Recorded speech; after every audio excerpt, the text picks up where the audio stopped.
Well, thank you. It's wonderful to be here with my colleagues.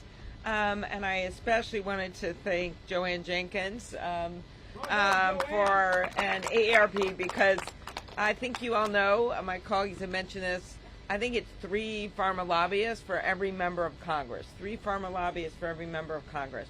And they had the money, and they were running the ads, but what they didn't have was AARP. What they didn't have was 50 million seniors that stood with us and the people of this country.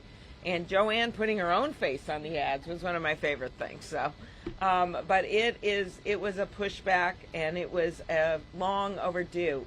When you look at the rates that we get from our wonderful VA, because they have negotiation, we know this works.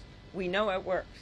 I was actually just down in southern Minnesota with the Secretary of Veterans Affairs, and we learned that at many of our towns that people are using the VA health care, and even if they're not, if there's any way they can access the drugs that way because they're veterans or their spouses are veterans, that's what they do. And it's a ridiculous situation when we have one healthcare system that's working in terms of prices and the other one that's a total ripoff. And so that is why for years I have led the bill on price negotiation for Medicare. I am so pleased that we got a start. It is a time to celebrate, yes, what we got done, but it is also a time to be very clear-eyed of the challenge in front of us. We have an opportunity right now to go further on insulin. The forces stopped us in the past, but I believe we have a chance to get it done on a bipartisan basis. I also want to mention the hope that we have on some of the patent bills.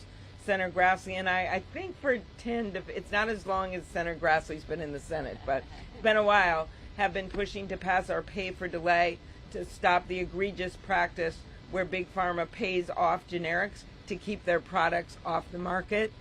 We also have the sham petitions where they file sham petitions to try to delay competition. There are 3 bills that came out of the Judiciary Committee, which is not exactly an easy committee to get bills through on a bipartisan basis. And those bills are the ones that we hope to include in this package as well. So what's happening right now with our negotiation? Unleashing the power of 50 million seniors, yes, but we also know that Big Pharma is fighting every step of the way. Johnson & Johnson, just this week, filed lawsuits. And I think we have to start naming them and shaming them for what they're doing.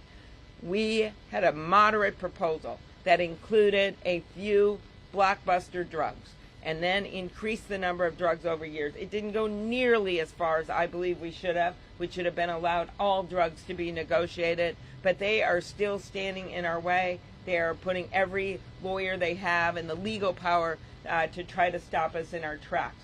So anyone that thinks this fight is over, to me it has just begun.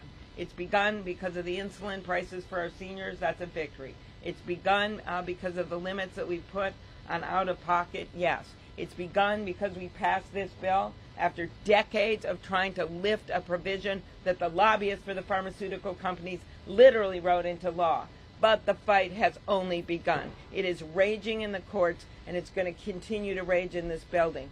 So at some point, the seniors of this country and all those young people we saw walking by who benefit when we get prices down for our seniors, at some point everyone's going to say, whose side are you on? And I will say this, Pharma has thought for years that they owned Washington. Well, they don't own me, they don't own Joanne Jenkins, they don't own the people that are up here, and they certainly don't own the 50 million seniors in this country. So watch, the fight is still ahead, and there is one party that's on the side right now of these seniors, and it is the one that's in front of you today. Thank you. Right, thank you. Joanne Jenkins.